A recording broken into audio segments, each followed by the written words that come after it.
Hey guys, as you can tell from the title itself, this video contains major spoilers for the 5th episode. Some of the events that are mentioned in this leaked plot have already been confirmed by either previous promos or trailers, while some are yet to be seen if true or false. If you watched a video of mine in which I introduced you with the leaked script pages of the season finale, in which I also showed you the leaked script for season premiere that turned out to be 100% accurate, I think it's safe to say that those certain leaks are the pure truth. However, if you don't want anything spoiled, it's time for you to close this video. Before I start, let me give a quick shout out to Freaky Doctor, a Spanish Game of Thrones related channel who shared this leak in the first place. The link of his channel as well as a link of translated post that basically translated whole Freaky Doctor's review will be in the description down below. The episode starts off with the aftermath of the Battle of the Field of Fire, where the Lannisters and Tarlys were pretty much easily defeated. Bronn, after saving Jaime's life, I'm assuming twice, from Drogon and most probably from drowning as well, asks Jaime what's wrong with him and why on earth would he do something as crazy as charging towards Dragon. Jaime starts to wonder how he's going to tell Cersei that their forces took a massive loss and how the spoils of war looted from Highgarden are now lost and now have no way to pay the Iron Bank.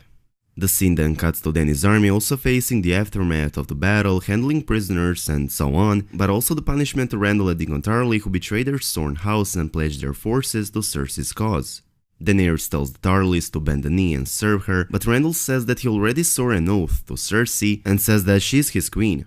Dickon also follows in his father's example and denies to bend the knee as well, which leads Dany to order Drogon to roast them, which horrifies Tyrion, who says it's unnecessary and brutal.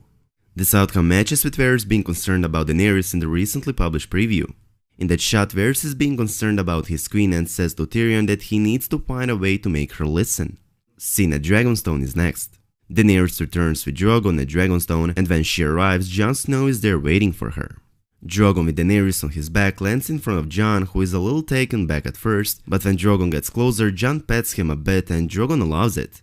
As expected, this leaves Dany in shock and continues her intrigue for Jon. After getting down from Drogon, Daenerys talks about her dragons with Jon and states that they are not beasts to her, but rather her children. At this point, Jorah Mormont arrives at Dragonstone and finally reunites with Daenerys. Daenerys is very happy that Jorah is back and healthy, but Jorah is skeptical about Jon Snow, but it's not clear if he knows who Jon is from the start. There's a point where Jon figures out who Jorah is, son of Jor, and they end up warming up to each other, something like Jorah and Sam earlier this season. Jon offers Longclaw back to Jorah since it's his house's ancestral weapon, but Jorah refuses, saying his father gave it to Jon for a reason.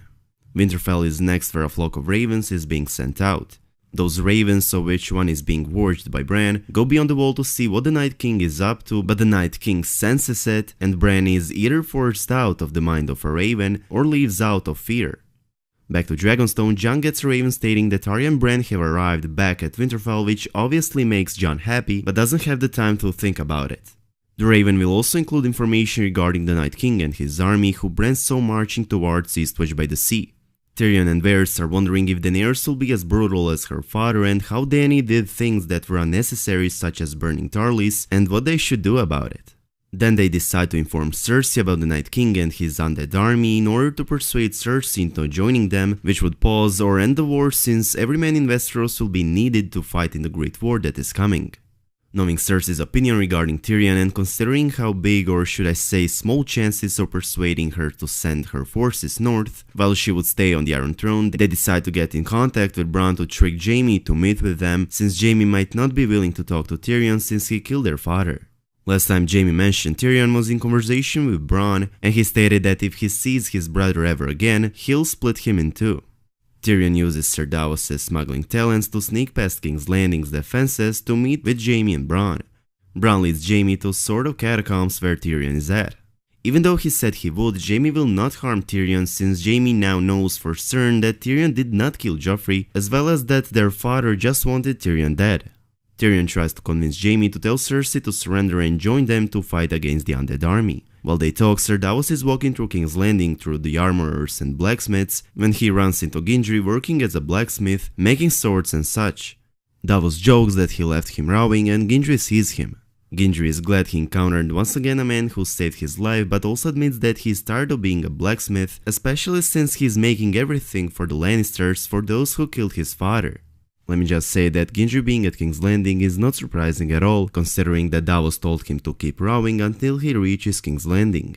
Gendry firstly responded with, "Gold Cloaks are looking for me," pointing that he wouldn't be safe over there, but Davos convinced him that he's going to be completely safe since the Gold Cloaks don't know how he looks like. Anyway, Davos invites him to come with him, to which Gendry agrees and takes out a weapon he forged for himself, a warhammer with a stag carved into it. Tyrion, Davos and Gendry meet back where their rowboat was to go back to Dragonstone, but two Gold Cloaks stop them to ask a few questions. Davos tells them they are traders, to which the Gold Cloaks ask them what they trade to. Davos answers them they trade aphrodisiac crabs and offers these crabs to them as a form of bribery to let them go. While Davos is working on a solution, Gendry is getting a little nervous as he has his warhammer hidden in a rowboat, trying not to raise suspicion, but then the most famous dwarf in the world shows up and walks past the Gold Cloaks, which of course makes the Gold Cloaks to automatically see through Davos' deception. This is when Gendry takes his warhammer and kills both Gold Cloaks, hitting one in the head and the other in the chest. The three make it back to Dragonstone where Jon and Gendry meet for the first time, both being bastards and both meeting each other's fathers makes them relate and become friends. Tyrion arriving back at Dragonstone and Jorah already being at Dragonstone is when a reunion between those two is taking place. Tyrion says the Lannisters will not join because they don't believe in the Night King and think it's a trap, which is the moment Jon decides that he must bring a proof about the Night King's and the Undead's army's existence to the south so all the lords could witness the real danger. Jon is convinced that the only way to unite all the kingdoms in order to stand a chance against the Night King is to capture and bring a White to the south. A bit later, Jon, Davos, Jorah and Gendry are preparing to set sail for the Eastwatch by the Sea, and just before they leave, Jon tells Daenerys somewhere along the line of, "Well, if I don't return, you won't have to deal with the king in the north anymore," to which Daenerys responds with, "I've gotten used to him." The following scene is at the Eastwatch by the Sea, where those traveling from Dragonstone meet Tormund, where he and other wildlings have been sent in the season premiere to man the wall. Tormund then takes Jon to the Ice Cells, where he has put the Brotherhood without banners along with the Hound. Brotherhood tells Jon that the Lord of Light wants them beyond the wall, which is when Jon offers them a chance to go with him. The Brotherhood without banners being at Eastwatch is not surprising at all, since it's where they have been heading to since the first episode of the season when the Hound saw a vision in the flames. Gendry doesn't trust them since they sold him to Melisandre back in the third season. Jorah is supposedly recognized by Tormund, who knows his father was Lord Commander of the Night's Watch and who made their life hell for a long time fighting the Free Folk. Jon, on the other hand, doesn't trust the Hound, since he knows what he has done for Joffrey and some stuff Sansa has told him he had done. But either way, they decided to go together under Jon's leadership and start to range beyond the wall to try to capture a White. In Winterfell, Littlefinger is starting his game by stirring things up with the Lords of the North, saying that their king has abandoned them, and Sansa, on the other hand, is trying to keep the situation under control. Arya sees that Sansa might want the North for herself, and she also sees Sansa not backing Jon the way she should. Arya of course doesn't trust Littlefinger, mostly because back in the second season, while being Tywin's cupbearer, Arya witnessed Littlefinger plotting against her family.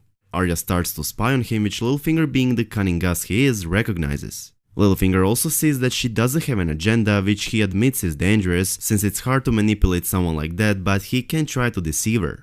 Baelish pulls the letter Sansa made to sign back in the very first season, asking Robb to bend the knee and stating that Ned was a traitor. Baelish pulls it out and makes sure Arya sees him hiding it, which Arya later decides to look for. Littlefinger knows that if Arya was to find this letter, she'll be even more suspicious that Sansa wants to overthrow Jon.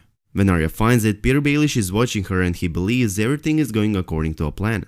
Oldtown is the last, and we see Sam grow tired of the way the Maesters are handling his stories about the Night King and his undead army, and blinded by their knowledge, he knows he must leave to Winterfell. Gilly continues to learn how to read. She has been reading a diary or record of events by the now dead High Septon Maynard. She's reading them to uninterested or just busy Sam. Gilly reads a piece that says Maynard issued an annulment for a prince whose name she mispronounced, since she's still learning to read, and says something like Rhaegar, which is most probably Prince Rhaegar Targaryen. They're stated that Maynard remarried that prince, whether it's Rhaegar or not, to someone else in a secret ceremony in Dorne. As probably all of you know, Lyanna Stark and Prince Rhaegar were in the Tower of Joy in the Red Mountains of Dorne. If this comes true, that would mean that Jon is not a bastard that was born out of wedlock, but rather a true-born son of Lyanna and Rhaegar Targaryen, as his parents were supposedly married. Then Sam decides to leave the Citadel, knowing that no one there will help him with things happening in the north, since there is only one person that believes what he says, and even then it's dismissed. Sam, Gilly and Baby Sam board a cart and leave Oldtown with Heartsbane and books he might have taken and head to Winterfell.